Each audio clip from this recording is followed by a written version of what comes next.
All right, what is going on, people? You know that sound. It is the Unfiltered Band. It means another episode of Unfiltered. This one live coming your way. It is episode 87 of the show. You can jump on board the Unfiltered Revolution easily on Twitter. Get it at Casey Stern. Jump in the Twitter bio and hop over and subscribe and view all of the episodes, all the interviews and guests, and hit up the channel when we're live as well over on YouTube. And of course, if you're listening, or most of you do, Apple, Spotify, everywhere where you get your podcasts, as we've got a lot to get to here on this program as Unfiltered episode 87 comes your way, presented by our good friends at Bet Online. Football is back, and Bet Online remains your number one source for all of your football betting needs this season. Latest odds, matchup info, player news, and game trends is your continued source for all sports wagering info. Bet Online featuring live betting, free contests, live scores, and giveaways all season long. Always the fastest and easiest way to bet all of your favorite sports and events like MLB, MMA, tennis, boxing, and even golf. All you got to do, get over, it's easy, to betonline.ag. That's betonline.ag to join and receive your 100% welcome bonus with your first deposit. Make sure to use the promo code BELIEVE, BLEAV, to get your rewards. So thank you to our good friends over at Bet Online. We've got a lot you can bet here on this show. You can hop on board if you haven't been with us live during the program. It's easy. You can get on Twitter or on the YouTube channel, jump in the chat and the live stream, and get on live and interact. And obviously, any thoughts or comments you have on anything I'm talking about, or you want to jump in with any questions, you could do that. We'll get to a lot of baseball today here on this show, including the situation with the National League East, now tied atop the division, the Mets and the Braves with 97 wins with 7 games to go. The weather complications that are presented by Hurricane Ian. And most importantly, let me just stop right there and say that, while we're going to talk about how it affects a baseball series, how it affects an NL East divisional chase, the most important thing is for the safety of the people now sitting there in the crosshairs in Florida. Thoughts to everybody that's involved. I mentioned mental health all the time on the show and do these live pods if you haven't checked them out. And we talk about how blessed, we are as people to be able to have this day, have today, have this moment, regardless of what's going on in our lives. That was Winston Churchill quote that I always use on the show, which I love. If you're going through hell, keep going. Some things, are just so out of our control. All the best and thoughts with everybody safe. And hopefully, if you needed to evacuate, you did evacuate. And for those of you who stayed around in Florida in the crosshairs of this hurricane, please obviously be as safe as you can. We'll talk about the implications on the baseball side. We'll also get into the Yankees clinching, even though Aaron Judge's still waiting, and we await history. We'll get into that here on this program. And we'll also get a chance to get in and talk about something that, I tweeted yesterday, and it floated around this video of Mike Trout leaving a hotel, going into a car, and, being rushed out of the building. And these 2 kids who had been put out there by a parent who was an autograph seeker. And then when Mike Trout did not have time to sign the autographs, then that parent acting like it was about the children. And I want to get into that and talk about what a disgrace that is, and just really give some reality in real life to some of you just idiots who really don't understand this. So we'll get into a lot of that here on the show. You can jump in at Casey Stern if you're listening, obviously, on Apple, Spotify, everywhere else on the Twitter side. Let's get going.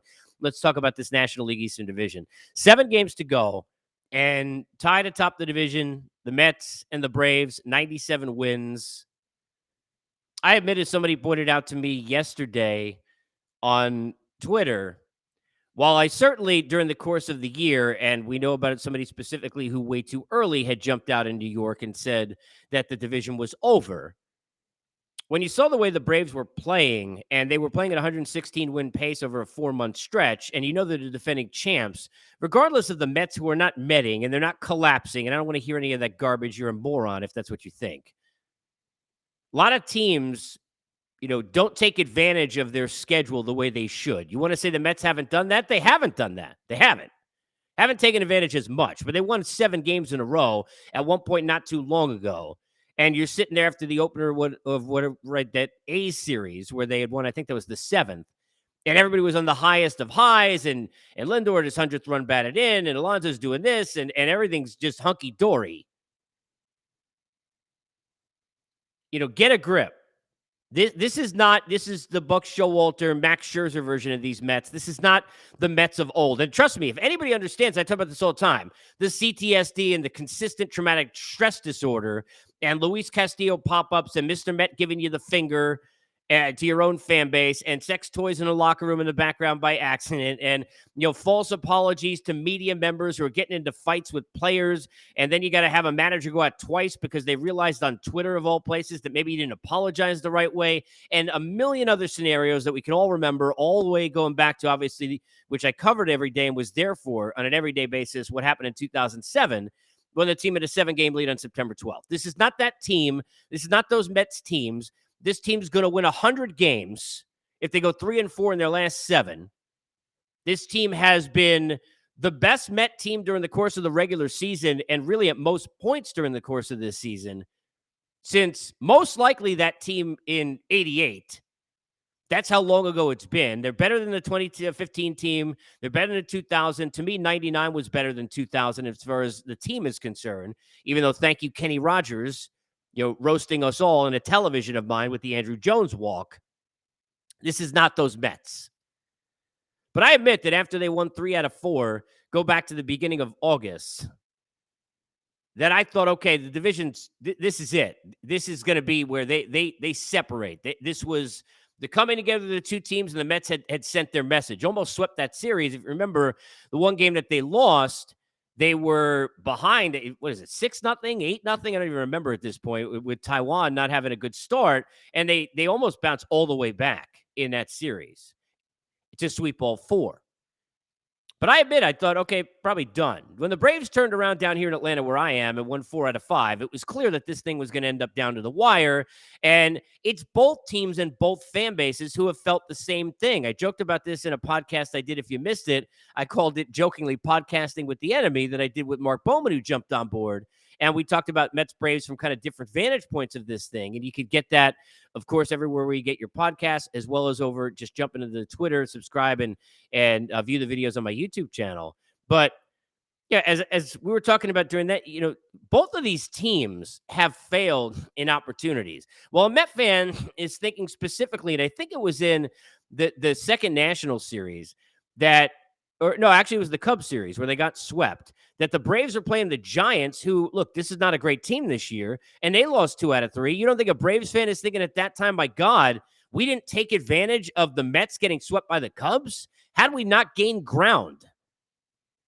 Both teams have experienced this. Then all of a sudden, the Braves fan is thinking when they see Acuna out a couple of days and Spencer Strider go down with the injury, that all of a sudden, Olsen not hitting, maybe it's not going to happen. 2.5 game lead. Maybe it's going to be 5 rather than go back to the way it's been. But this is just how this division was going to be. This is what's been set up for a long period of time now in the way these two teams have played.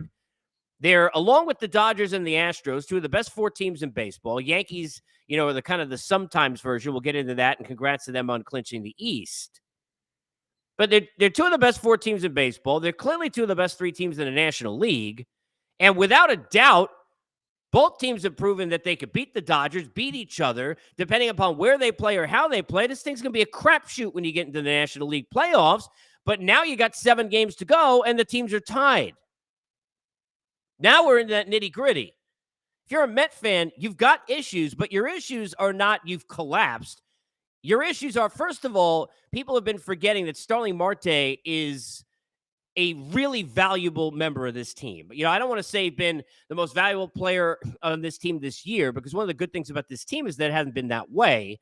When you think about what Lindor's done and how great he's been, and Alonso after Pete, Met fans complained he was lost like 4 or 5 weeks ago. He's been anything but lately. Co-player of the week. You know how good you got to be to not allow Albert Pujols with what he did to be player of the week by himself. That's how dominant Alonso been the last week and a half. Yesterday, it's his 40th home run. He's got 131 runs batted in. Now, continuing to build on that record that he's already got for most ribbies of anybody who's ever played on that team in a single season. This is a real good team, but the Braves are a good team. Braves are the champs. The Braves are not only the defending champs, but at times this year they've played better than they did last year. They're a deeper team than they were last year. They're a younger team than they were last year. What they've gotten out of Grissom, the brilliance of Harris, the brilliance of what they've gotten out of Strider for the time that he's been healthy this year when he's been on the mound. I mean, Kyle Wright, look, I understand not just about wins, but he's earned the fact to be a 20-game winner and the first in the way back machine, so on and so forth for Atlanta Braves franchise. This is a really good team. Now you got Rosario getting hot again. Swanson seems to get big hits every single time. I said this in a recent pod. I mean, you can't give the guy enough credit. You may not be able to give him enough money. If you're Liberty Media, who knows in terms of his free agency that's coming up. But anybody who doesn't understand that's a Met or a Braves fan, that's the crazy part. Both of you people, you're the gatekeeper and the keymaster, need to get together and realize, hey, look, this thing ain't going to be easy. It's going to come down to these last 7 games, and you may see each other again in an LCS. Now, granted, one of you, depending upon who loses, is going to end up having to win a series and then go ahead and beat the Dodgers in 5 without being able to line up your starters and without the break, and all that, may be difficult. I'm not saying it's not going to be, but they may very well meet each other in the LCS. We might not just see them for the last time, wherever the hell we see them and whenever, which I'll get to in a second, based on weather in this series that is supposed to begin on Friday. When you are dealing with Major League Baseball, you have to understand, and I think we all do who have followed this, that they are not quick to the uptick all the time. And by that, I mean that they're slower at, most of the time than John Olerud running the bases. Or, one of the other Molinas, not Yachty. Sorry, Benji and Jose. Terrific guys, great players, but they'll run very fast. That's how the league is. The league doesn't ever figure it out. But somebody got to explain to me, and maybe somebody could jump in the chat or tweet me. I don't know, in the last couple of minutes, I haven't seen whether or not anything's come out. But I cannot understand when you got a day off here. Now, look, I live in Atlanta. I know the weather that they're saying is coming. I understand that the weather people never seem to get it right. I get that. I also understand that everybody is over-exaggerating all the time about weather down here where I am in Atlanta and in Georgia after what happened a few years ago with the snow they weren't prepared for and everybody got stuck on hills. Now it drizzles. People go off the road. Nobody wants to drive. I understand that. And they can't drive anyway. I've often referenced over the years that I've lived here since 2015 that if you've never driven in Atlanta, all you need to know is that Angel Hernandez is everyone's driving instructor. But how we're not, I get the travel not going to be easy with these teams playing tonight, but how we're not playing a game on Thursday where the weather tomorrow here is supposed to be gorgeous with no issues, I think in the low 70s and sunny, how we're not utilizing that day to play a game and at least get one of these games in this series knocked out before you get to Friday's weather, then bumping Friday night's game to the afternoon, because it seems like the Friday evening is when things will maybe begin and much heavier into Saturday. They're not playing here Saturday. Based on the weather, there's no chance that game's getting in Saturday. And then depending upon what the damage is to the field and how bad the situation is it going to be playable Sunday? I have no idea. But Saturday looks like it's a wash, literally. Not going to play. So why the hell aren't they playing here? No, it's not going to be easy. It's not great. But is it going to be greater if all of a sudden they're sitting there and they're waiting till, it give you a game 163 kind of feel. You want to kind of bop back after the last series and that day before the wild card game and play the final of the 3 because you got the other 2 in. I mean, is that how you want to do it? Because all of a sudden that team before that wild card series, before that loses, all of a sudden they're going to go ahead and it's not going to be fair to them. It'll make it even more important to win the division, get the time off. I don't know if really what the plan is. Major League Baseball, according to the reports you read, they've had conversations about it. They have to be aware of the weather. I mean, clearly they know what's going on, right? Now, I don't know that they're going to put it to a neutral site or what the site would be, and I understand completely that those things are difficult because, look, you got a lot at play. You got a division at stake. You got a Braves team that forget about the money and the gates and all that stuff in terms of that you lose at the ballpark. Because of bad weather, a lot of people maybe not going to go anyway. But if you're sitting there and you're looking at a scenario that you've got with these two teams, the Braves they want to play these games at home. They just took 4 out of 5 the last time they saw this team at home. They know it's advantageous for them to play at home. I get all that. But why don't you do it then Thursday? Bop up the Friday night game to a Friday afternoon. I would say maybe even consider playing a doubleheader Friday and knocking the series out before Saturday or Sunday. Is that great? No. Is it perfect for the teams? No. I don't know what adjustments you got to make or who you got to have in. But there's no perfect scenario with the way this weather is setting up, and I can't for the life of me understand why the hell both these teams are off on Thursday.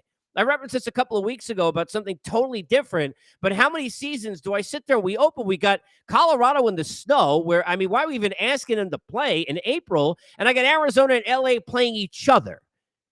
I mean, you get just dumb crap like that happens all the time. How are we not utilizing this day off on Thursday? Tweet me at Casey Stern if you're sitting there live, or even if you get this Apple, Spotify. I'm curious your thoughts. Like, am I missing something here?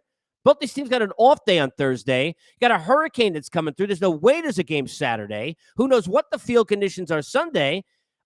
If it were me, I'm trying to get all three in before Saturday and planning a Friday doubleheader and a Thursday night game, and away you go. And yeah, they'll be tired. It's going to be depleted. Both teams will have to deal with that. It's not going to be easy. I get all that with the travel tonight, but you got to get the games in.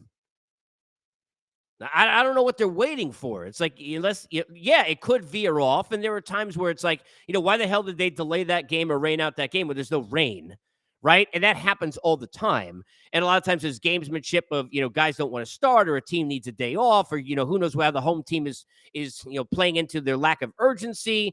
They got to get these games in. And you would figure, considering, from what I read this morning, there's been like no conversation that has, had any validity or gone very far from the league standpoint about playing any of these games on Thursday. And it's already Wednesday at whatever I'm doing this live with 12:20 on the East Coast in the afternoon. I don't think they're going to play tomorrow, but how they're not playing tomorrow. I mean, how dumb is it going to seem that there's a day off tomorrow if all of a sudden Friday night even gets in trouble? And certainly Saturday looks like, again, forget it. I don't understand that. So there's a lot of intrigue in this NL East. In addition to just the fact that there's 7 games to go and they're tied for the lead, you got everything with the weather. And who knows what the hell is going to happen with that. Whether or not Aaron Judge hits 5 more home runs or 3 more home runs or who knows how many. Be curious to see, by the way, if he gets a day off here, especially with another off day coming. It seemed like from what Booney had said, going back a week or two ago, from what I had read, that might have been the plan. Is that still going to be the case? I don't know if that's been put out yet today. I haven't seen it. Whether Judge gets a day, I think it might help him. He still have a few games left to go. If you're worried about him going and getting that AL mark, he get walked a bunch. You got people talking about, well, you want to throw him cookies. As long as the team that's playing him does whatever. Look, the Jays got to win games. So you're not throwing layups and cookies to Aaron Judge. At the same time, you don't want them pitching around him either. All right. Not everybody's going to be Rich Hill, who I love. And I love, go back to the at-bats with the approach, just going after him. Even Rich Hill stuff. I love that. But the Jays, they're not in the Red Sox place in the standings. The Jays got to be more careful. Aaron Judge is the guy you can't let beat you. So I get both sides of that. But I think maybe a day off followed by what seems to be a natural day off where the team doesn't play, maybe get a couple of days of rest, and maybe you get them with 5-6 games or whatever it'll be left to go, Judge to get that final push. Might put you in a better spot. But I think if you're looking at it from where you are now, I mean, it is, as well as Aaron Judge has handled this, and he's handled this unbelievably. All right.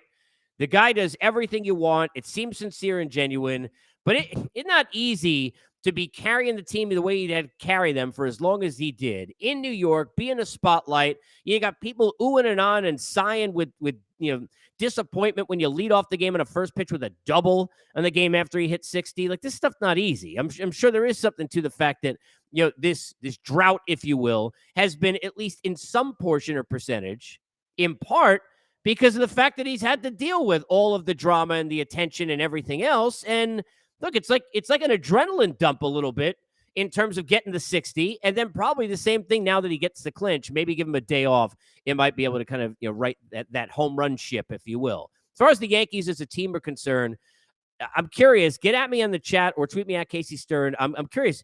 Do you buy them as a viable World Series threat? Because what the Judge conversation and all of that has happened here with this chase the last couple of months has masked is it's made every conversation outside of when Garrett Cole doesn't pitch well enough, right? Every other conversation been about Aaron Judge. We had that one little scare where, look, Donaldson, who's had some big hits this year, regardless of the numbers not being there. He don't hit that walk-off against the Rays, and they get swept in that one series, and I think that would have cut it to 2.5 at the time. Instead, it goes to 4.5. I mean, who knows? But you kind of deep breath there going back a few weeks ago. You knew the Yankees were going to win this division. Most of the year, you knew the Yankees were going to win this division. And now you're in a situation where everything's been about Aaron Judge. Well, we got to kind of circle back. If you're sitting there, you look at them clinch in the East and say to yourself, okay, how dangerous are they? They haven't proved that they could beat the Astros in a lot of different places and examples. Can they go knock them off in a 7-game series? How much danger is presented to them in a 5-game series by whoever they play? Look, it doesn't seem to, you look at all the matchups and it's like everybody poses a different kind of threat. You're right. No matter whether you're the Astros or the Yankees, nobody seems to trust the Guardians, yet they won 17 out of 20. They got Terry Francona. They still got Bieber and company. They got a guy at the back end who, to me, is right there with Edwin Diaz as the 2 best closers in the league, and everybody else not even close. And they got a lot of kids that make contact that don't seem to care what anybody thinks. They got that, I hate to go back to the old Red Sox 04 thing, but that why not us kind of attitude of, hey, don't respect us. We don't really care.